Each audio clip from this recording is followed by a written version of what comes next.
주한이는 수학여행을 또 잘 갔다 오고 너무나 좋네요. 주영이는 코로나 때문에 가지 못했지만은 그래도 아이들이 또 같이 염려하고 있기 때문에 잘 또 무사히 코로나를 극복하고 또 함께 예배를 드릴 수 있는 너무 감사합니다. 오늘은 이 갈라디아서의 말씀을 가지고 어리석은 자가 되지 마라. 따라합시다. 어리석은 자가 되지 마라. 어리석은 자가 되지 마라. 이 바울은 왜 그렇게 당신의 사랑하는 성도들을 향해서 어리석은 자가 되지 마라. 사람이 칭찬하면 좋은데 참 이 뭡니까? 책망과 또 꾸지람과 또 뭐 이렇게 핏자를 하는 것 그리고 거면하게 되면 마음이 참 무겁지요. 그러나 그 사랑하는 성도들에게 어리석은 자가 되지 마라 라고 했다는 것은 어리석은 자의 길로 가고 있기 때문에 어리석은 자가 되지 말라고 했죠. 그 어리석은 원래는 어리석지 않았는데 하나님의 말씀 안에서 잘 믿고 예수 믿고 아름다운 그리스도의 모습으로 성장해가고 있는데 무엇인가에 의해서 어리석은 길로 가고 있다는 것을 발견해냈다는 거죠. 그래서 어리석은 자가 되지 말라는 것입니다. 이것은 과거의 갈라디아 사람들에게만 준 말씀이 아니라 오늘 이 현대교회를 살아가는 우리들에게 주는 말씀이 아닌가. 많은 사람들이 주 예수를 믿고 주 예수의 은혜를 알고 주님을 만난 기쁨 속에서 교회 생활을 시작하다가 어느 순간에 그 기쁨만 사라지고 마음에 또 다른 교회 생활이 무거운 짐이 될 수 있고 종교 생활이 되고 예배 드리는 것 자체가 뭡니까? 하나의 의무가 되고 또 뭡니까? 형식화되고 그냥 의식화되어가는 그 우리의 모습들 속에서 내가 이런 것이 진짜 참된 예배인가라는 그런 물음에 오늘 말씀을 통해서 이 바울 사도는 어리석은 자가 되지 마라 라는 그런 말씀을 던지는 것이 아닌가. 우리가 한번 그것을 고민해 봐야 되겠지요. 그리스도인들에게 참 미련하고 그리고 안타깝고 그리고 어리석은 것은 있다면 그것은 성령으로 시작했다가 육체로 마치는 겁니다. 여기서 육체라고 하는 것은 단순하게 인간의 그 욕망을 말하는 것이 아닙니다. 이것은 바울이 말했던 육체라는 것은 그리스도 외의 모든 것을 이야기합니다. 그리스도를 통하여 하나님의 법을 이루고 살아야 됨에도 불구하고 그리스도의 법과 그리스도의 생명 안에서 이루는 것이 아니라 율법의 가르침을 따라 살려고 하는 그래서 뭡니까? 주의 성령에 오는 그 생명 안에서의 기쁨으로 사랑하고 기쁨으로 헌신하고 기쁨으로 예배하는 것이 아니라 이렇게 해야 돼 저렇게 해야 되라는 그 법이라는 테두리 안에서 그렇게 하는 그 신앙의 태도가 어떻게 보면 육체일 수 있는 거죠. 내 안에 그리스도의 생명에 충만하고 그리스도의 영으로 충만하게 되면 그 그리스도는 기쁨의 영이요 진리의 영이요 거룩의 영이기에 그 영이 나와 함께하고 그 생명이 나 안에서 내 심령에서 강같이 흘러간다면 하나님을 예배하고 주님 앞에 찬송하고 감사하는 그 모든 삶 내가 학교를 가고 직장을 다니고 사업을 하고 하는 그 모든 삶 가운데 기쁨이 충만하고 사랑하지 말라고 해도 사랑이 가는 것이고 참지 말라고 해도 참게 되는 것이고 자비하지 말라고 해도 자비가 나오겠지요. 자비하기 싫은데 억지로 자비하고 사랑이 가지 않는데 억지로 사랑하고 온유하지 않는데 억지로 온유한 척 하는 것 자체는 두 번째를 짓는 거죠. 하나님의 법이기 때문에 내가 그렇게 한다. 그것은 육체로서 내가 열심히 그렇게 하나님의 법을 지키겠다는 거죠. 주님은 그런 육체의 법을 따라서 율법의 어떤 그런 가르침을 주어서 네가 그렇게 네 힘대로 지켜보라고 준 것이 아닙니다. 그렇게 지켜보라는 준 것은 공자 맹자가 그렇게 했고 석가모니가 했을지 몰라도 우리 주 예수님은 당신의 생명 우리에게 주어서 당신의 영을 우리에게 부어서 당신의 힘으로 우리가 하라고 하셨지 내 힘으로 내 뜻대로 내 의지를 가지고 그렇게 살라는 것이 아닙니다. 그래서 많은 성도들이 오늘날 교회를 다니는 모든 분들이 잘못된 믿음으로 가고 육체로 바치는 것은 뭐냐면 처음에 성령으로 시작했다가 어느 순간에 내가 하나님의 복을 깨닫고 알고 내 힘으로 하겠다는 거예요. 이것이 우리가 우리의 종교의 영일 수도 있습니다. 그래서 교회 가면 교리 공부를 많이 가르치죠.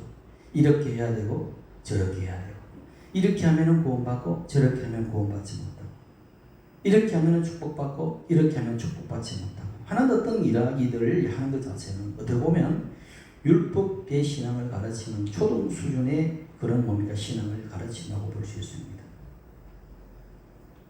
이시 바울이 이런 어떤 자들을 어리석은 사람들이라고 책망하고 안타까워하고 있는 거죠.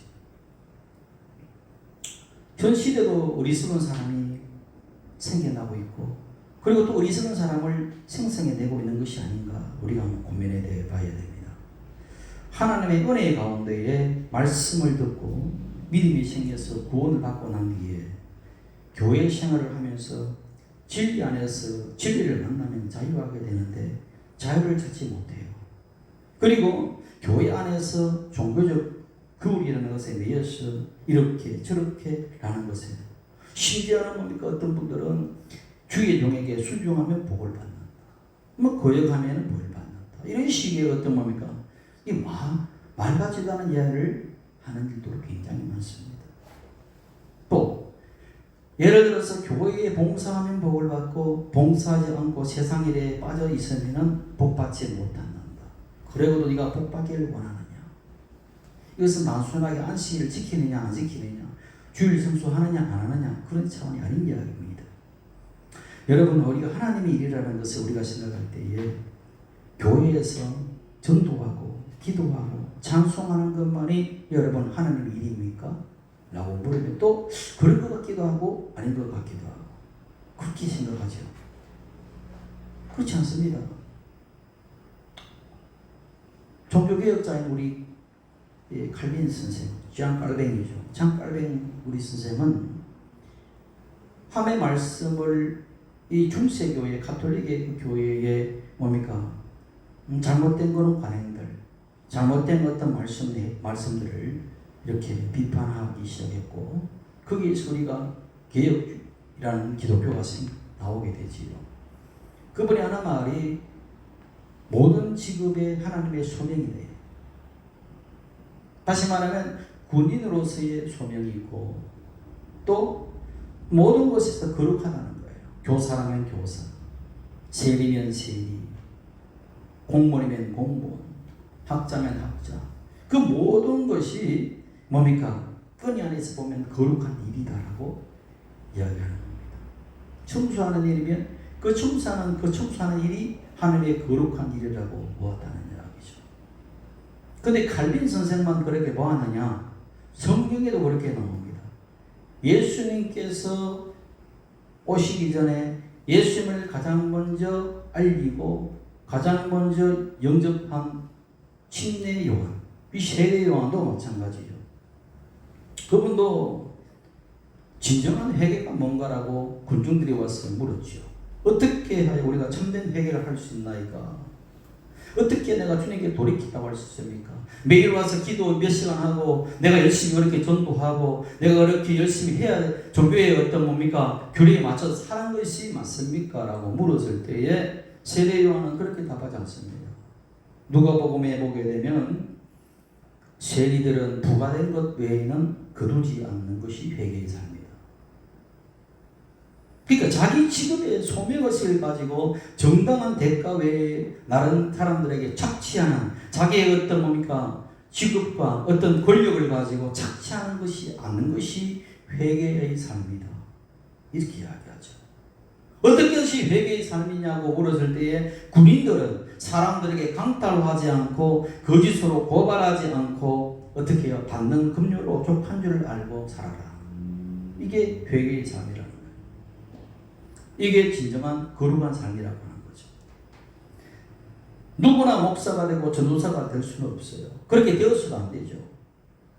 어떤 이는 군인으로서, 어떤 이는 국가 공무원으로서, 어떤 이는 가르치는 학자로서, 어떤 사람은 과학자로서, 또 책을 글을 쓰는 작가로서 학생들은 학생으로서 자기의 위치와 처지에서 하는 그 일들이 거룩한 일이라는 겁니다. 그곳에서 내가 최선을 다하고 성실을 다하는 것이 하나님 나라 백성으로서의 본분이다라는 거죠. 유치원 교사는 유치원 교사로서의 내 아이들에게 성실하게 그들을 주님의 마음을 품고 사랑하고 보살피는 것이 거룩한 일이죠. 학생이면 내가 열심히 내가 이 미성년 기간 동안 성숙한 사회인으로서 자라기 전에 기본적 소양을 갖추기 위해서 학교에 가르치는 그 모든 일들을 인내하고 참으며 견디며 묵묵히 엉덩이를 붙여서 학생으로서의 공부를 수행해가는 것, 그것이 하나님 나라의 거룩한 백성으로서의 뭡니까? 본분이죠. 학생이 공부하자고 시험 잘 치고서 철야하면서 기도하면서 주여 내가 공부는 하지 않았으나 밤새도록 철야했으니 주님께서 산 잘 줄 줄 믿습니다 했는데 시험 빵점 나왔어요. 하나님 원망합니까? 그건 덩신이죠. 덩신이에요. 그런데 하나님은 그렇게 하지 않습니다. 하나님은 자연을 만들었죠. 법칙을 만들었죠. 마귀가 만들었습니까? 아니면 사람이 만들었습니까? 하나님이 모든 자연 만물을 만들고 자연의 법칙과 순리를 만드셨죠. 그럼 하나님의 스스로가 만드신 그 법을 어기면서까지 그렇게 그 사람에게 그렇게 하실까? 기적이라는 것은 자연 순리에 때로는 어긋나고 초월된 일을 감당하죠. 예를 들어서 히스기야가 병들어 죽게 되었을 때 믿지 못하니까 해를 뒤로 물러가게 15도나 물러가게 만든 그 사건들은 하나님의 창조 질서의 뭡니까? 순리를 역행하는 일이었지만 한 사람이 천하보다 귀하다는 그 생명을 믿음을 주기 위해서 히스기야의 기도에 응답한 그 기도는 히스기야 왕에게만 준 응답의 기도가 아니라 그 사건을 통해서 우리들에게 내가 너희를 얼마나 사랑하고 내가 살아있음을 증거하게 한 하나의 표징이었던 것이요. 그 표징을 그래서 예수님께서 이 땅에 오셔서 수많은 사람을 병자를 고치고 기적을 일으켰던 그 모든 사건들은 단순하게 사람을 고쳐서 그렇게 초자연적인 일을 했다라는 그런 이야기가 아닙니다.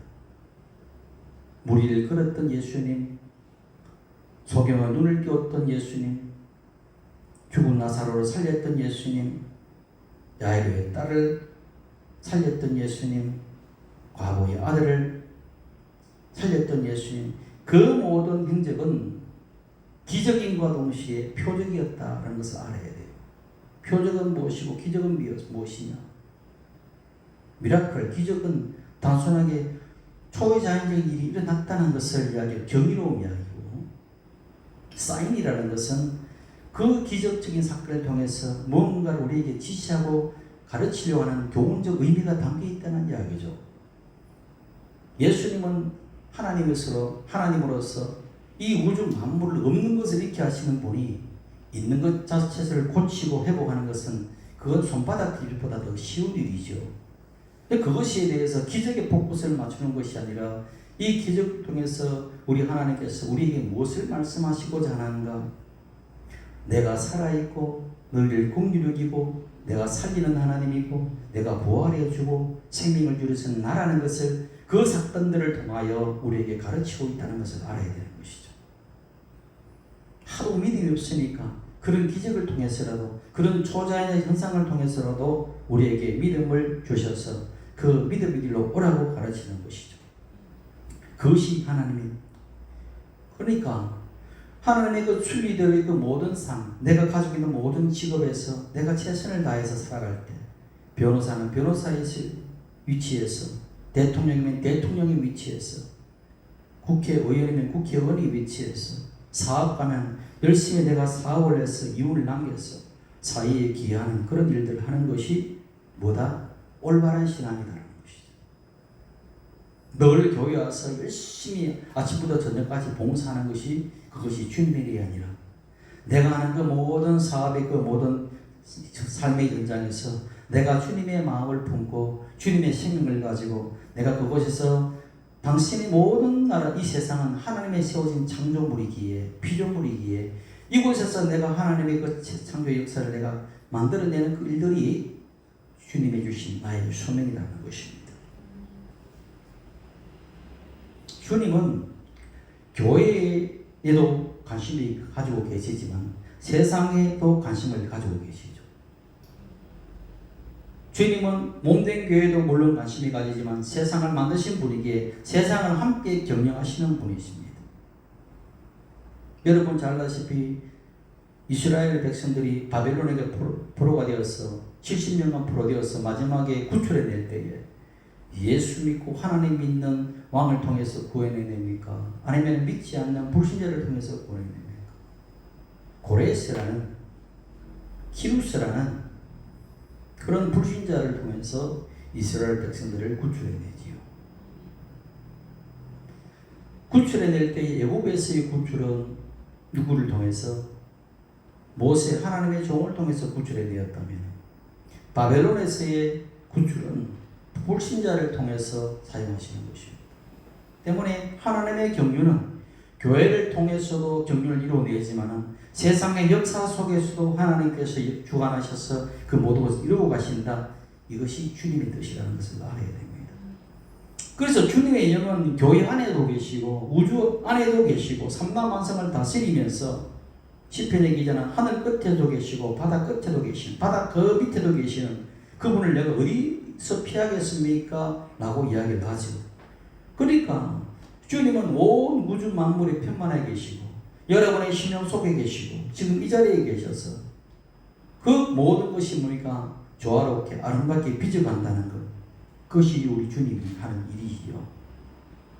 그래서 때문에 그리스도인으로서는 세상 일은 저급한 것이고 교회는 아름답고 좋은 일이다. 이건 잘못된 신앙입니다. 만약에 주님의 진리 안에서 자유하지 못하고 교회 교리에 매여서 진리 안에서 자유와 상처를 입는다면 이것은 하나님이 기뻐하는 것이 아니라는 것을 알아야 되는 것입니다. 당시의 갈라디아 사람들도 처음에는 예수님의 십자가의 복음을 듣고 보았고 기쁨으로 시작했습니다. 그런데 언제부턴가 유대인들의 전통적 관습과 종교 예식을 가지고 와서 할례도 받아야 되고 안식일도 거룩하게 지켜야 되고 그래서 이런저런 규율을 만들어서 뭡니까? 예수님이 몸치고 피 흘려서 자유를 준 그 자유를 이제는 뭡니까? 종교의 어떤 틀 속에 가두어서 사람을 묶어버리는 일을 하고 있는 것입니다. 그래서 바울은 전도자 디도에게 헬라인이 디도에게 할례를 받지 않게 했습니다. 유대인들은 유대인이기 때문에 전통적 관습 속에서 할례를 하게 했죠. 그러나 헬라인 디도에게는 여러분 디도서 알지요? 그 디도에게는 할례를 받지 않게 했어요. 안식일을 거룩하게 지켜야 된다는 그 계명 안에서 처음 초대교회는 안식일 토요일도 지키고 그리고 안식 후 첫날 부활의 날이기 때문에 우리는 주님의 날을 지킨 데서 두 날을 지키고 있었지요.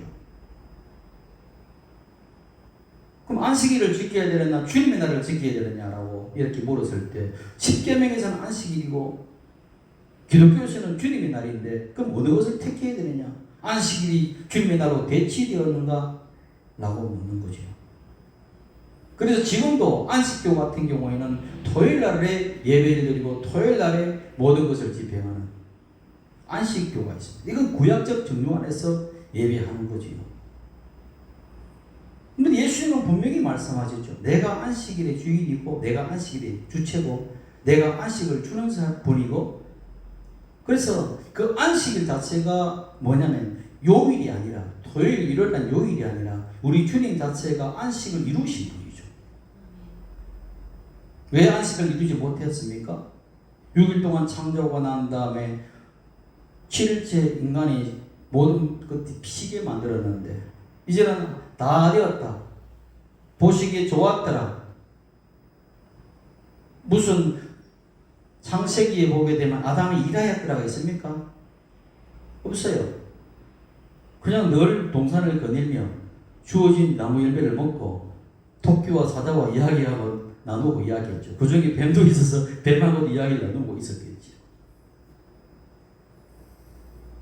그러다가 이 뱀 속에 사탄이 들어가서 그 뱀을 통해서 뭡니까? 죄가 들어오고 하나님의 불순종의 어떤 선악과를 먹고 그러고 말미암아 선악을 주관하는 그 모든 주체가 하나님이 아니라 내가 사람이어야 되겠다라고 하나님 앞에 영적 반기를 들는 순간, 다시 말하면 하나님으로부터 인간이 독립해야 되겠다라는 그 독립선을 하는 그 순간부터 인간은 급격한 타락이 오게 되는 거죠. 그러기 때문에 그 순간 안식이 깨어지는 것입니다. 너희는 안식하는 존재로 태어난 거죠. 보세요. 사람이 태어나서 가장 첫날을 맞은 그 날이 무슨 날이냐? 안식날입니다. 우리 인생은 안식으로부터 시작되는 존재예요. 염려하고 근심하면서 살아가는 존재가 아니라 염려도 없고 근심도 없고 기쁨과 평안 속에서 살아가는 존재가 인간이었다는 거죠. 근데 그 안식이 깨어졌기 때문에 우리 주 예수님께서 오셔서 그 안식을 회복시켰다는 거예요. 그렇기 때문에 요일이 아니라, 그래서 뭡니까? 골로새서 2장에서 뭐라고 그러냐? 안식일과 절기와 초로하는 그 모든 것들은 모형이고 그림자였고 실제는 예수 그리스도이라 라고 나와 있어요. 그러니까 안식일은 구약적 중에서 그렇게 절기를 지키는 것이 아니라 절기의 주체고 절기의 실제이신 예수 그리스도가 오셔서 그분 안에서 드리는 그 모든 예배는 모든 날이 안식이 되는 거죠. 그렇기 때문에 이제는 그 주님의, 우리는 부활의 날을 기념하는, 주님의 날을 기념하는, 이제 모든 안식을 이루고 모든 율법을 이루신 그분 안에서 드리는 그 날을 기념하고 기뻐하며 드리던 그 주님의 날을 기독교인들은 지키고 있는 것이죠. 그렇게 말하면 안식일을 지키고 있는 것이죠. 다시 말하면 안식일을 지킨다고 했던 그 바리새인들, 유대인들은 안식일을 못 지켰죠. 왜? 진정한 안식은 마음의 염려와 근심과 눌림이 없어야 되는데, 저들은 마음 겉으로는 지키는 것 같았지만은 그 안식을 지키기 위해서 또 다른 염려가 생기는 것입니다. 오리를 걸어가면 안 되기 때문에 염려해야 되지요. 주일을 밥하면 안 되기 때문에 토요일을 밥하면 안 되기 때문에, 안식일을 밥하면 안 되기 때문에 저녁에 몇 시까지 해야 되죠. 염려가 끝이 없는 것입니다. 심지어는 내 짐승이 구덩이에 빠졌는데 이것을 구해낼까 안 해야 될까 고민하고 있는 것이죠. 안식일에 고민하면 되죠. 기뻐야 되는 그 안식일을 범하고 있는 것입니다. 안식일을 그것도 지키기 위해서 안식을 범하고 있는 거죠. 모순적인 삶을 살아가는 그런 종교인들의 모습. 오늘은 그런 것이 없느냐? 오늘도 마찬가지죠. 내게 예배자로서 기쁨의 평안을 누리려고 왔는데 그 기쁨과 평안을 이루기 위해서 또 다른 뭡니까? 율법과 법에 의해서 내 자신 이렇게 하면 안 되는데 적적하면서 빠져들어. 그 모든 일들이 어떻게 보면 똑같은 옛날에 바리새인과 유대인들이 했던 그 종교적 관습 속에서 오늘도 똑같은 일을 기독교인이라는 이름은 예수 이름 안에서 하고 있지 않은가 돌아봐야 되는 것이죠. 굉장히 기쁜 이야기입니다. 이런 이야기는 어디 가서 할 수 없는 거죠. 제가 강의에서만 사실 이야기하는 거죠. 그래서 그리스도의 자유를 율법과 종교 규율로 묶어버리면 굉장히 힘이 들게 됩니다. 그래서 성령으로 시작했다가 육체를 마치겠느냐고 반문하면서 다시 진리 안으로 자유하라고 지금 주시는 말씀이라는 거예요. 예수님은 여러분 종교를 주러 오신 분이 아닙니다. 예수님은 율법으로 인간을 묶으려 오신 분이 아닙니다. 오히려 예수님은 그 종교와 율법으로 묶인 사람들을 해방시키러 오셨죠. 정죄되고 종교와 율법으로 묶어서 정죄하고 마침 하나님의 심판대에 세우는 일을 하는 존재는 누굽니까? 마귀죠. 마귀가 하나님 앞에 고소하잖아요. 누가 예수님이 고소합니까? 나를 정죄하고 율법에 묶어진 것을 정죄해서 그것을 죄로 끌고 와서 멸망의 존재로 만들어버린 것이 마귀죠.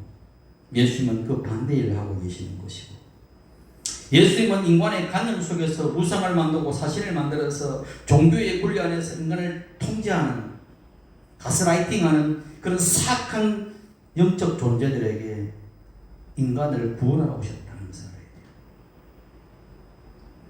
요즘에 TV에서 보면은 이상한 종교 집단들이 나와가지고 교자라고 하면서 남군님, 서방님, 부터 시작해서 여보님 이러면서 말이죠. 수많은 사람들이 막 일어서서 뛰고 박수 치고 막 애들까지 올라가서 뭐 찬송 아닌 찬송을 하고 그런 것이 한두 명이 아니라 막 여러 집단들이 모여가지고 그렇게 뛰고 좋아서 막 그냥 사람 앞에 경배하고 이 무슨 짓이냐고. 종교의 영입니다. 신천지가 그런 짓을 하고 있겠지. 예수의 이름으로. 종교의 영은 예수의 이름으로 얼마나 많은 사악한 일을 저지른지 모릅니다. 십자군령 정도 예수 이름을 빙자해서 저지른 마귀의 소행이죠. 가톨릭과 기독교가 싸울 때도 예수의 이름으로 그 해석에 의해서 또 싸우게 되고 서로 칼로 죽이는 그 살상 역사는 이루 말할 수 없는 것입니다. 종교는 그런 것입니다. 종교에게는 종교를 가지고 구원받는 것이 아닙니다. 예수 이름 안에서 구원받는 것이고 진리 안에서 구원받는 것이지 예수 이름을 빙자한다고 구원받는 것이 아니라는 이야기입니다. 예수님이 나사렛 회당에서 뭐라고 말씀하시느냐? 주의 성령이 내게 임하셨다. 가난한 자에게 복음을 전하게 하시려고 기름을 부으셨다. 나를 보내셔서 포로된 자에게 자유를, 눈먼 자에게 다시 보게 함을 전파하고 눌린 자를 자유롭게 하고 주의 은혜에 다시 말하면 희년을 전파하기 위해서 해방을 전파하기 위해서 나를 보냈다. 그 이사야의 글을 인용하면서 이것이 너희의 귀에 응했다. 지금 내가 그 역사 현장에서 너희에게 지금 그 귀에 응했다고 이야기하죠. 예수님께서 내가 진리로 예수를 내가 진리로 믿는다는 것이 뭐냐? 한번 여러분 고민해야 되죠. 여러분 예수가 진리라는데 진리가 뭐냐? 내가 진리로 믿는 것이 뭐냐? 예수님이 나의 그리스도라는 거예요. 그리스도는 구원자라는 것이죠. 그리고 예수님이 진리 자체라는 거죠. 진리와 교리는 다릅니다, 여러분. 진리는 예수님 그 자체지만 그 진리를 바라보는 관점과 각도는 다르지요. 그게 교리입니다. 가톨릭의 교리가 다르고 개신교의 교리가 다르고 장로교의 교리가 다르고 순복음의 교리가 다르고 감리교의 교리가 다르고 다 다른 것은 진리는 예수 그리스도 한 분이지만 그분을 바라보는 관점들이 다르기 때문에 이 각도 저 각도에서 인간의 몸의 관점과 사상과 문화 속에서 어떻게 해석하느냐의 관점이 교리죠. 교리는 계속 바뀔 수가 있습니다. 그러나 교리 때문에 구원받는 것은 아니죠. 진리로 구원받는 거죠. 진리로 구원받으면 그 진리는 생명과 연결되어 있는데 내가 길이요 진리요 생명인데 생명으로 진리와 함께 연결되어 있는 것이죠. 길 따로 진리 따로 생명 따로가 아니라 예수님 안에 길이요 예수님 안에 진리요 예수님 안에 생명이니 길과 진리와 생명은 하나인 거죠. 그렇기 때문에 그 모든 것을 뭡니까? 내가 믿고 그리고 그분을 사랑하는 것 이것입니다. 그러나 내가 교리적으로 좀 잘 이해하지 못하고 내가 진리적인 면에서 나는 뭐 다른 사람보다 다 흔하게 알지 못해도 다시 말하면 내가 낳은 아버지를 이 자식 저 자식 A 자식 B 자식 C 자식이 있는데 다 A 자식 B C는 아버지를 보는 관점과 해석이 다를 거예요. 우리 아버지는 인자하신 아버지요. 또 다른 아이들은 우리 아버지는 무서운 아버지요. 또 다른 아버지는 우리 아버지는 물같은 아버지요. 또 우리 아버지는 여러 가지 생각들이 있죠. 그 관점들이겠죠. 그러나 그 아버지를 다 표현하지는 못해요. 아버지는 아버지로서의 존재가 있고 그건 크기 때문에. 그러나 우리가 생각하는 것들은 뭐예요? 조금씩 다를 수 있죠. 다르다고 해서 내 아들이 아니고 내 자녀가 아니냐? 내가 원하는 답을 그대로 안다고 해서 그건 내 자식이고 아니냐 말이죠.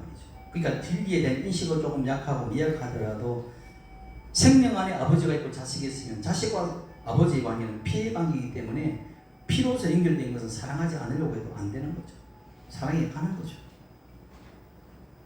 그런 것입니다. 생명의 관계. 그렇기 때문에 우리는 뭐로 연결되어 있나? 피로 연결되어 있죠. 누구의 피로? 예수 그리스도의 피로서 연결되어 있다는 것이죠. 과거에는 옛 아담의 피로서 연결되어서 사망의 길로 갔던 존재였다면 이제는 주 예수 그리스도의 보혈로 말미암아 우리는 그 혈통이 어디로 주 예수 그리스도의 피로서 연결된 생명의 존재로 바뀌고 그 예수 그리스도의 피를 말미암아 우리는 아버지 하나님으로 통하는 그런 길로 연결되어 있기 때문에 내 영 안에서 예수를 사랑하고 하나님을 사랑하는 존재가 되어버리는 것이죠. 그러니까 구원이 있는 것이죠. 피로서 연결되지 않고는 아무리 사랑하려고 해도 사랑이 안 됩니다. 사탄이 하나님을 사랑할까요? 사탄이 마귀가 예수님을 보고 하나님의 아들이라고 알았어요. 사람은 모르지만 마귀는 알고 있었어요. 그러나 마귀가 와서 경배합니까? 아니죠. 예수님을 조롱하지요. 예수님을 시험 들게 하지요. 예수님에게 타협을 권하지요. 그런 것입니다. 내가 지식으로 하나님을 아는 것과 하나님을 사랑하는 것은 달라요. 그래서 믿음이 좋고 예수를 사랑하느냐는 신학자가 지식을 많이 가졌냐가 중요한 것이 아니라 정말 그 속에 예수의 피로서 연결된 하나님의 사랑이 그 속에 있어 예수를 이용하는 자가 아니라 진짜 예수를 사랑하는 자인가. 처음에는 내 병이 나와서 예수를 찾았다가 예수님의 진리를 알고 예수의 사랑을 깨닫고 그 속에서 내가 아무것도 없어도 주님이 나와 나의 구세주요 하나님이 네 아버지 되는 것만으로도 나는 만족하고 평안을 얻나이다. 내가 당신을 떠나서는 결코 살 수 없는 존재나이다 라고 믿고 고백하면서 어떠한 고난과 어떠한 역경 속에서도 그것을 이겨낼 수 있는 그런 영적 힘을 얻으면서 죽었던 자들이 초대교회 교인들이었죠. 그것은 진짜 사랑하는 게 되는 것이죠. 오늘날 내가 예수를 사랑하느냐를 보는 거죠. 예수를 이용하느냐가 다른 거죠. 많은 사람들은 오병이어의 기적을 믿으면서 저들은 나의 주는 떡을 위해서 오는 자들이라고 이야기하죠. 그들은 성도라고 부르지 않습니다. 성경에서 무리라고 부르죠. 오늘 수많은 무리들이 교회라는 이름 안에서 그 무리를 양성하는 곳도 있더라는 것이죠. 이 그런 곳에서 그것이 진정한 교회인가라고 다시 한번 물어봐야 되죠. 유튜브에서 보는 분들도 함께 생각하시기 바랍니다. 그렇다면 예수님께서 지금 저와 여러분에게 무엇을 원하시는가 한번 돌아보시죠. 예수님을 섬기기를 원하는가? 내게 제사 드리기를 원하시는 예수님인가? 아니면 구약의 선지자를 통해서 말씀하신 율법과 종교적 전통을 지킬 것을 원하시는가?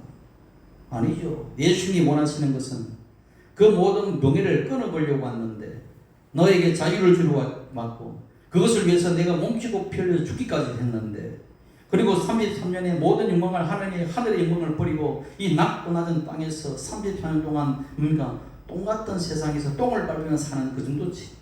하나님 영광의 자리에 비하면 이 세상은 똥밭이죠.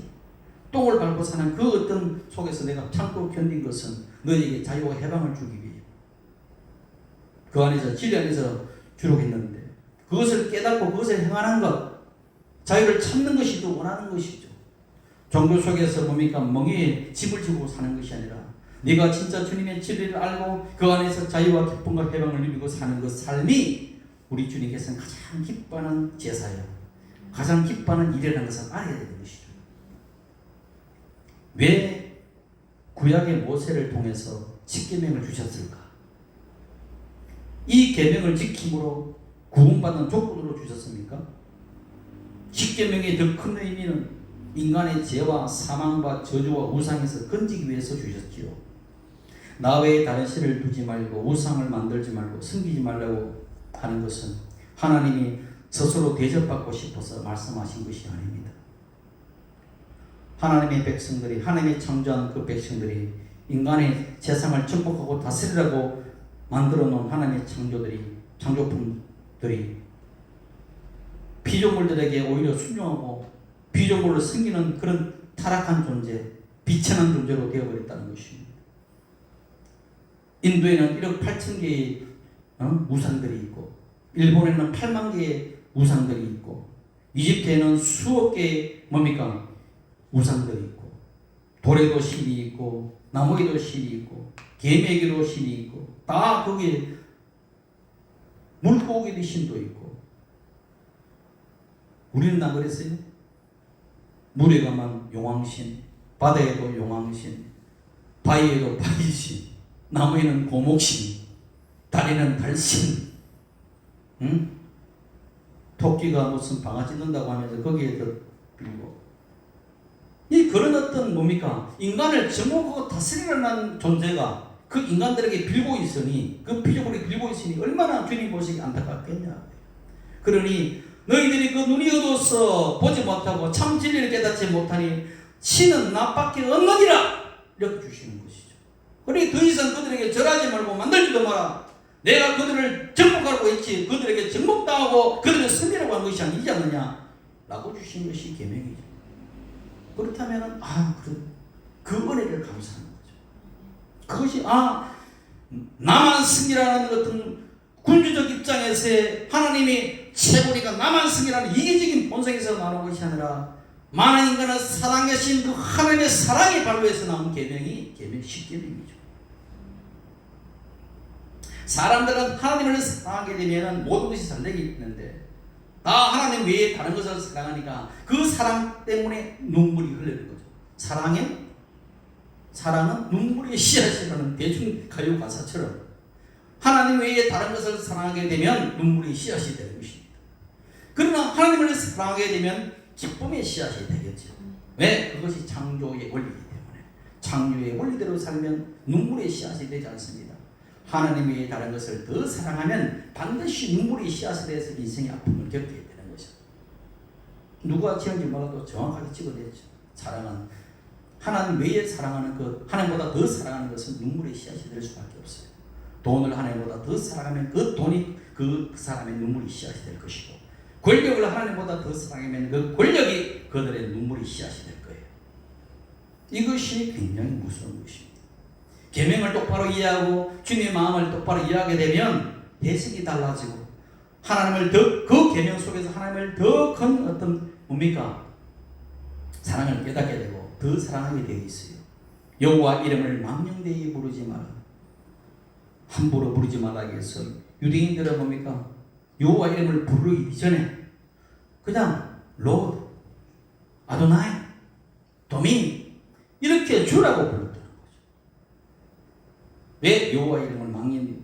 그러나 성경적 의미의 망령되이 부르지 말라는 것은 무슨 절에서 영불이라고 해야 되지, 나무아비 답을 완전보다 관자재 보사 이런 식으로 하는 영불이 아니고 인격적 관계 속에서 그와의 관계를 맺으라는 이야기입니다. 아시겠어요? 인격적 관계 속에서 그냥 아무렇게나 부르는 것이 아니라 그냥 형식적으로 그냥 부르는 것이 아니라 그분이 이름을 불러줄 때 나에게 하나님이 되고 여호와가 되고 나와 인격적 관계, 사랑의 관계 속에서 그 관계를 회복을 위해서 그 이름을 망령되이 부르지 말라는 것이지. 사랑하면 부르잖아요. 사랑하지 않으면 안 부르겠죠. 망령되이 부른다는 것은 그냥 아무 의미 없이 뜻도 없이 그냥 영부르듯이 하는 걸 이야기하는 것입니다. 그러나 내가 진정으로 여호와 하나님을 사랑합니다. 주여, 내가 당신을 깊이 사랑합니다. 당신의 여호와 이름을 부를 때 가슴이 뜨거워져요. 여호와이신 예수의 이름을 부를 때 가슴이 뜨거워져요. 예수님, 예수님, 내 주 예수님. 당신의 이름은 아무리 불러도 내 영혼은 달콤한 밖에 없나이다. 이렇게 하면 우리 주님께서 그 말을 받고 얼마나 영광을 받고 얼마나 기뻐하시겠습니까? 그러니까 그런 것들이 나와의 관계 속에서, 사랑의 관계 속에서, 남편과 아내 속에서, 부모와 자식 속에서의 사랑의 관계를 회복하자는 의미로 망령되이 부르지 말라는 것이지 그냥 덮어놓고 부르지 말라는 이야기가 아니죠. 그러니까 모든 사람들은 문자적 해석을 가지고 그것을 법조문으로 만들어버리는 것입니다. 문자가 살리는 것이 아니라 문자는 죽이는 것이 되는 것이죠.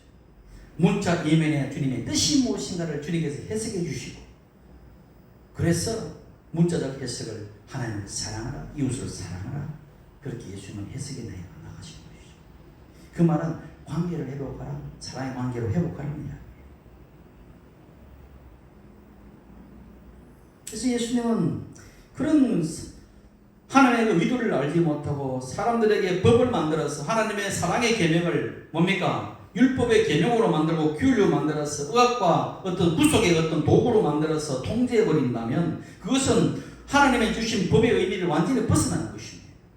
하나님의 주신 법의 의미는 인간은 자유하고 인간은 해방을 얻고 사랑의 관계 속에서 기쁨을 누리라고 준 법이 오히려 인간을 통제하고 다스려서 전복당하고 괴로움을 준다면 그건 하나님의 법이 아닌 거죠. 문자는 같으나. 그래서 예수님은 율법화되고 종교화되어서 하나님의 백성들에게 기쁨과 자유를 뺏어가는 바리새인과 종교 지도를 향해서 뭐라고 합니까? 화 있을지언정.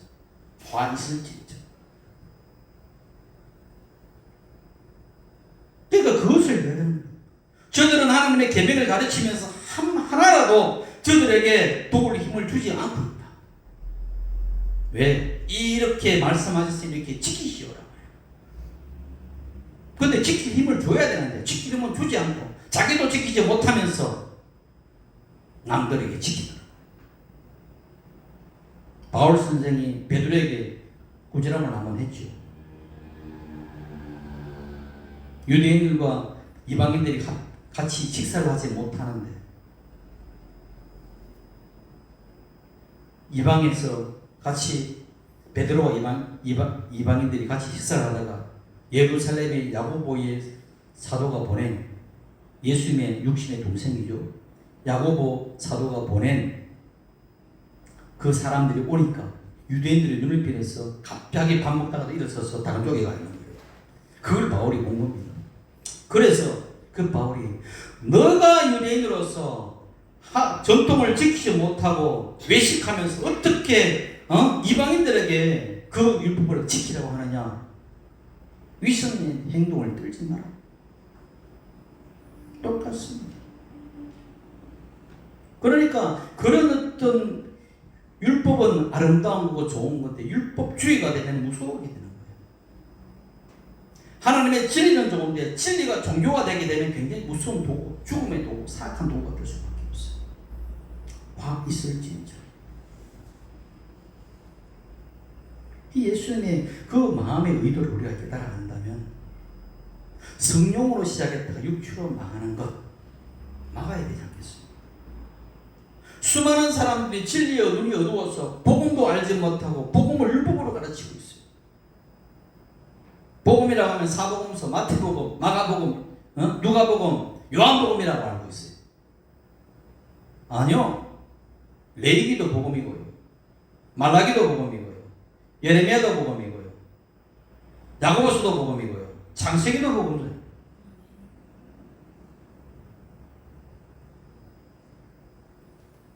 율법으로 가르치면은 복음서도 사복음서도 율법으로 가르치면은 그거는 율법서가 되는 것이 복음이 아닙니다. 오늘을 자유의 복음 율법으로 바꿔서 계명 안에서 정정함이 빠지게 하고 기쁨을 빼앗아가면 그건 복음의 교회가 아니라 율법주의 해당이 되어 있는 거죠. 이름은 교회를 다루고 있으나 그 안에 본질은 해당인 것입니다. 그렇기 때문에 그것을 빨리 돌이키고 회복해야 되는 것입니다. 이런 것들이 우리가 돌이켜야 될 오늘 현대 교회의 모습이 아닌가. 여러분, 부모와 자식의 관계는 일의 관계가 우선입니까? 사랑의 관계가 우선입니까? 사랑의 관계죠. 남편과 아내의 관계는 밥 짓고 돈 벌어오는 관계, 일과의 관계입니까? 사랑의 관계 우선입니까? 사랑의 관계죠. 예수님께서 하나님을 아버지라고 부를 때는 그것은 부모와 자식의 사랑의 관계가 우선이라고 이야기하는 것이고, 내가 남편이고 너희가 신부라는 영적 의미를 이야기하는 것은 그것은 일과의 관계가 우선이 아니라 사랑의 관계가 우선인 것입니다. 그렇기 때문에 그렇구나. 그 관계 속으로 그래서 교회가 주님의 몸이라고 믿는다면은 우리 교회 안에서 사랑의 관계를 회복하자. 그 사랑의 관계도 내가 힘으로 하게 되면 그 율법이 되죠. 그러나 그 모든 사랑의 관계로 회복되는 것이 그리스도의 피를 통하여 당신의 생명을 공급받아서 하게 되면 어떻게 돼요? 저절로 이루게 되는 거죠. 그렇기 때문에 예수 그리스도의 생명을 누리고 기쁨을 누리고 사랑의 관계로 회복되는 것은 내 힘으로 되는 것이 아니라 주님의 떨어지는 생명의 떡을 내가 공급받으면서 그리스도를 내가 먹고 그리스도의 생명의 물을 내가 마시게 되면 그 생명이 나에게 뭡니까? 그렇게 살아가도록 만들어가게 되는 것이죠. 오늘 교회 안에서 성도의 교제라는 것이 딱딱한 의자에 앉아서 일방적으로 설교만 듣고 아멘하는 그런 것이 아니라 초대교회의 모습은 서로 자유롭게 떡을 떼면서 말씀을 나누고 말씀을 이야기하고 그리스도의 복음을 가르치고 그 속에서 기쁨의 교제를 나누는 그런 형식이었습니다. 전도하라, 선교하라, 강요하지 않아도 내가 그리스도를 사랑함으로 말미암아 내가 진리를 깨달음으로 말미암아 저들에게 사망의 길로 가는 것들이 너무나 안타까워서 하지 말라고도 소문을 내게 되어 있다는 거죠. 마찬가지죠. 내가 어느 집에 제주도에 갔는데 맛있는 음식을 먹었는데 그 말 내 사랑하는 사람이 가장 생각나서 다음에 올 때는 꼭 이 집에 와서 같이 먹으리라. 안 그러겠어요? 내가 예수 그리스도의 진리의 말씀을 깨닫고 이 말씀이 꿀순배는 달고 오모에서 다음에도 또 데리고 와서 내가 이 말씀을 듣게 하리라. 안 그러겠어요? 사랑한다면? 이거 좋은 거기 때문에 나만 먹고 죽으리라 합니까? 그것이 전도예요. 하라 하지 마라가 아니라 하라 하지 말아야 전에 내가 하고 싶어져요. 그게 전도입니다.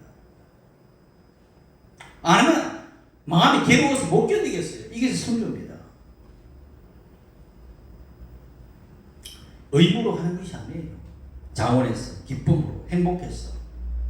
예배 드리는 것도 주일날 몇 시에 예배 드리니까 앉아서 마지못해 의무감으로 앉아있는 것이 아니라 주의 말씀이 그립고 주의 예배 드리는 것이 내 영혼의 기쁨이 되기 때문에 앉아있는 것. 그게 참된 예배죠. 그것이 자유지요. 그것을 뭡니까? 알 때, 그것을 내가 누릴 때 참 신앙인이 되는 것입니다. 만약 그것을 예수님이 가르친 대로 지키려고 노력한다는 것 자체도 내 힘으로 지킨다. 그건 더 무서운 겁니다. 하나님의 종이었던 모세의 법도 못 지키는데 하나님의 아들이 주신 그리스도의 법은 더 지키기 힘든 거죠.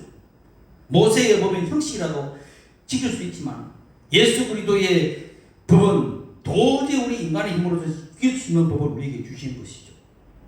마음으로 품은 죄까지도 다 살인죄요. 마음으로 품은 죄까지도 다 간음죄요. 마음으로 품은 그 죄까지도 도끼이기 때문에 모세의 법은 겉으로 마음으로 그것은 생각지는 않지만 예수님의 법은 마음으로 지은 것 자체 다 그 죄로 이미 똑같은 죄로 인정하기 때문에 그 법에서 누가 쓰겠습니까? 때문에 예수님께서는 율법을 주어서 그 율법을 그렇게 살으라고 우리에게 던진 것이 아니라 예수님께서는 우리에게 율법을 주시면서 너 죄를 깨닫고 너 힘으로 지킬 수 없다는 것을 알고 너 스스로는 할 수 없기 때문에 내 안에 들어오라고 말씀하시는 것입니다. 내 안에 들어와서 내 살을 먹으렴 내 피를 마시는 이 되는 것이에요.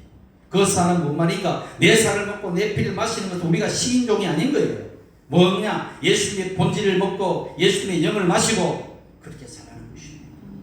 그러면은 그 속에서 하나님의 영광이 드러내는 삶을 살 수 있게 되는 것이죠. 그래서 너 스스로 열매를 맺으라가 아니라 뭐예요? 너는 성령을 의지하여 성령의 열매를 맺으라고 하는 거예요. 내가 열심히 노력했으면 성령의 열매가 되지 않죠. 박은종의 열매, 박주환의 열매, 박주영의 열매 그런 열매가 되겠지요. 그러나 성경은 그런 이름을 이야기하는 것이 아니라 성령의 열매를 맺으라고 하잖아요. 그 열매는 내 안에서 맺히는 것이 아니기에 성령의 열매를 맺지 하는 겁니다. 내 안에 맺는 율법적으로 내가 열심히 하면 할 수 있죠. 열심히 예배드리고 열심히 몸에 찬송하고 열심히 기도하고 열심히 사랑하는 척하고 열심히 기뻐하는 척하고 열심히 감사하는 척은 할 수 있겠지요. 그러나 그 척은 몰라도 내 안에 진정한 감사는 나오지 않겠지요. 그것은 성령으로 되기 때문에. 그래서 요한이 나는 포도나무고 예수님의 말씀한 요한복음 15장에 나는 포도나무고 아버지 농부다. 그래서 너가 열매 맺지 않는 것은 열매 맺고자 하면 나에게 붙어 있어야 된다 얘기하는 것이죠. 가지가 일합니까? 가지가 열심히 내가 열매 맺도록 일하는 가지 봤어요? 가지가 뛰어나가지고 설칩니까? 미친 가지죠 그거는. 아니죠. 그런 가지는 없죠. 근데 많은 가지들이 설치고 있다니까. 가지는 일은 누가 하시느냐? 아버지 농부가 하시는 거죠. 거름을 주고 햇볕을 주고 물을 주고 바람을 주시고 모든 것을 주시는 것은 아버지 농부시다. 그래서 예수님만 말씀하시는 게 아니라 그 이전에 예레미야 선지자에게도 그 똑같은 이야기를 하죠. 일을 행하시는 야훼, 그 일을 만들어서 성취하시는 야훼, 그 이름은 야훼라는 이가 이같이 이르지 너는 내게 부르짖으라. 가지는 그냥 바람에 흔들려서 부르짖는 것밖에 없어요. 흔들리잖아요 바람에. 이 부르짖는 거예요 그냥 바람에. 그러면 내게 응답하시고 내가 알지 못하는 그 은밀한 일이 보이리라. 이게 예레미야 33장 2절 3절의 말씀이죠. 그러니까 우리는 생명나무의 가지 그곳에 내가 붙어있는 것 자체가 나의 전부라는 거예요. 붙어있다는 의미는 뭐냐? 그것은 믿음을 이야기하는 것입니다. 그분을 신뢰하는 것입니다. 아이들이 부모를 신뢰하면 바지가를 붙들고 안 놓치려고 붙들고 있죠. 똑같습니다. 신뢰하기 때문에 아버지를 붙들죠. 내가 남들이 떨어지는데 아버지 손을 잡고 있어요. 근데 이 아버지가 나를 떨어뜨릴 것 같아. 무서워. 그러면 절대 아버지 손을 못 잡죠. 그러면 내가 붙잡고 있는 것은 그분을 신뢰하기 때문에 붙잡겠죠. 마찬가지인 것이죠. 가지가 그분의 포도나무에서 신뢰하고 아버지를 농부이신 아버지를 신뢰하기 때문에 붙어 있는 거죠. 그것이 믿음이라는 것입니다. 여러분 붙어 있기 때문에 오늘 이 자리에 와서 정교회에서 예배를 드리는 거죠. 그렇게 붙어 있으면 내 노력이 아니라 율법과 계명이 내 안에서 살아서 주님의 율법이고 주님이 이루신 그분의 생명이 나를 그렇게 살아가게 해요. 살아가는 척이 아니라 진짜 사랑이 되고 동정하는 척이 아니라 동정이 가고 마음의 분노와 상처가 이제는 바뀌어서 용서로 화합이 되고 그렇게 자꾸 변하게 가는 거죠. 이게 뭐예요? 예수 생명이 내 안에서 흘러나오는 거예요. 그림으로 말미암아 생명의 역사가 이어지는 거예요. 그게 뭐냐? 삼중 축복으로 이어지는 것입니다. 영혼이 잘된 같이 네가 범사에 달리고 강건하게 된다는 거예요. 그것이 생명의 열매를 맺혀진다. 여러분, 성령님은 진리의 영입니다. 세상에는 반대로 종교의 영입니다. 성령은 우리를 자유하게 하고 기쁨과 평안을 주지만 세상의 영, 종교의 영은 억압과 두려움과 무거운 짐과 멍에로 다가오는 것입니다.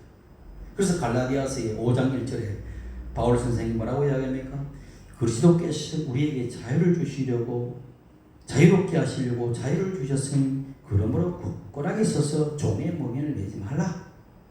종의 멍에를 매지 말라는데 종교 지도자들은 종의 멍에를 막 더 씌우고 있습니다. 왜? 예수의 율법을, 예수의 가르침을 실천하기 위해서. 하나님을 사랑하라, 이웃을 사랑하라. 근데 예수님께서 사랑하라만 아니라 내 마음과 목숨과 뜻을 다하여. 하나님을 사랑하다가 지금 살아남을 사람 없어요. 왜? 내 마음과 뜻과 정성과 목숨을 다해 사랑하기 때문에. 목숨 다하면 어떻게 이기겠어요? 없어요. 다 치고 가 있어야 돼. 그러니까 그것은 예수 생명 안에서만 이루어지는 그런 일이기에 너는 내 안에 붙어있고 그 성령의 시작이 때문에 성령으로 모든 이끌림을 받는 사람이 되라. 그게 성령의 사람이 되라는 거예요. 성령의 사람이 내게 되느냐? 내가 그분을 신뢰하고 믿고 바라보고 주님의 말씀이 나 오늘 주일날 와서 만나를 먹듯이 우리가 일용할 양식을 달라고 기도할 때에 매일 하늘에 만나신 그리스도를 내가 먹고 말씀으로 먹고 은혜로 먹고 찬송으로 먹고 친구들의 믿음의 교제 관계에서 먹고 먹음으로써 내 하루의 분량을 채우는 겁니다. 그러면 강건하게 되고 있다는 이야기죠. 그리고 내가 할까 두려워할 거 없어요. 내가 될까 안 될까. 왜? 성경은 역사적으로 분명히 사울보다 다윗이 이기게 되어 있다는 것입니다. 다윗은 연약한 소년이었지만 다윗은 권력을 가지고 있었지만 권력을 가지고 서슬프한 사울 그 속에서도 그 사울이 죽이려 하는 그 살해의 위협 속에서도 하나님이 보호하사 살리셨고 다윗의 나라는 섰습니다. 사울과 다윗의 차이점이 뭐냐? 사울은 자기의 왕국을 꿈꿨던 자였고 다윗은 하나님 나라를 꿈꿨던 자였다는 것이죠. 다시 말하면 내 나라라는 자아는 내 스스로 내 꿈을 이루는 사울 왕국을 꿈꾸고 내 안에 오신 그리스도는 내 안에 하나님의 나라를 꿈꾸는 두 존재가 살고 있다는 것이죠.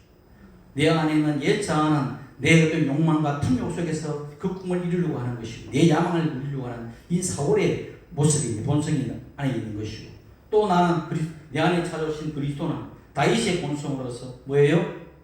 하나님의 나라를 꿈꾸고 하나님의 나라를 세우려고 하는 그 두 가지 자아가 싸우고 있죠. 그래서 결국 누가 이기느냐? 다윗이 승리했다는 것이 복음인 것입니다. 그래서 그렇구나. 나는 쉬어야 되겠고 그는 흥하여야 되겠기에 성령의 열매로 말미암아 다윗이 승리하듯이 내 안에도 승리하는 분명히 내 안에 오신 다윗인 그리스도가 승리한다. 그래서 그리스도 안에 사는 자는 언제나 오늘은 어제보다 좋다. 그리고 내일은 오늘보다 더 좋은 날이 될 것이다. 희망이 있는 것이죠. 왜? 언제나 그 시와 때는 누구를 중심으로 돌아갑니까? 따라합시다. 그리스도. 모든 역사의 주체와 중심은 그리스도를 중심으로 돌아가고 있어요. 여러분 안에 시와 때도 여러분 안에 오신 그리스도를 중심으로 돌아가고 있기 때문에 그 시와 때는 그리스도의 중심으로 시작되고 그리스도로 끝이 나기 때문에 내 안에서 시작한 하나님의 축복의 역사도 그리스도 안에서 시작되었다. 그렇다면 내 안에 구원의 축복의 역사를 시작하신 그 영이 그리스도의 영이 마침내 성령의 생명의 열매를 맺어서 하나님의 영광을 돌리게 된다. 이게 복음이다. 이걸 믿었던 것입니다. 여러분 그리스도의 하나님 나라가 이제 시작되었어요. 그렇다면 꽃이 핍니다. 열매가 맺혀지게 됩니다. 저와 여러분은 예수님께 끝까지 붙어있는 그 믿음을 진리를 보이는 되는 거예요. 그리고 머리 대신 주님께 나는 지체로서의 교회의 삶을 살면 되는 것입니다. 중풍병 환자가 들면 예수님께서 고칩니다. 왜 중풍병 환자를 고치겠어요? 중풍병 환자가 뭡니까? 뇌하고 지체가 따로 놀잖아요. 따로 놀아. 따로 놀면 불구자죠. 근데 예수님께서 중풍병 고치죠. 제가 처음에 뭐라 그랬어요? 예수님의 기적은 단순히 기적이 아니라 표적이라고 말씀하셨죠. 오늘 주님의 교회들이 중풍병 환자처럼 예수님 머리 따로 막 놀고 있잖아요. 그러면 우리 주님께서 오셔서 중풍병 고치는 것입니다. 그러면 머리와 이 지체가 함께 가는 거예요. 1000년 동안 중풍노릇 했잖아요. 중시의 교회가. 근데 하나님이 일꾼을 보내서 계획을 일으키죠. 루터를 보내고 저빙글리를 보내고 켈빈을 보내고 오늘 여러분들을 보내서 병든 중풍병 교회를 고치는 것입니다. 하나님의 사람을 통해서. 그리스도에 붙어있는 나 그리스도를 믿는 그 믿음 안에서 생명의 역사, 생명의 역사는 계속 이어갑니다. 왜? 주님의 몸 넘기는 영혼의 생명을 가지고 있기 때문에. 그래서 여러분의 삶 가운데, 여러분의 가정과 삶의 터전 가운데 이 모든 생명의 열매, 성령의 열매 열리고 또 열린다는 것을 믿고 하나님께 미리 찬송하고 감사하며 나가기를 예수 이름으로 축원합니다. 기도합시다. 할렐루야. 우리 하나님 아버지 은혜와 사랑에 감사합니다. 너희는 어리석은 자가 되지 말고 아버지의 주님의 뜻을 분별하여 자유하고 아버지 해방의 삶을 살라고 오늘도 주님께서 말씀을 주셨사오니 우리 하나님 아버지 하나님 오신 우리 주님께서 성령으로 임하셔서 그 성령의 아버지 하나님의 역사 속에서 우리가 우리 안에 그리스도의 아름다운 생명의 열매들이 주렁주렁 맺을 줄 믿습니다. 이미 이루신 주님을 찬양하고 우리 안에 오신 주님으로 환영하며 내 삶 속에서 사울의 어두운 그림자가 있다 할지라도 우리는 내 안에 있는 사울을 부른 것이 아니라 승리하신 다윗인 그리스도를 바라보며 우리는 아버지 자유인이 되었고 축복의 사람이 되었고 하나님 나라가 든든히 있음을 확신합니다.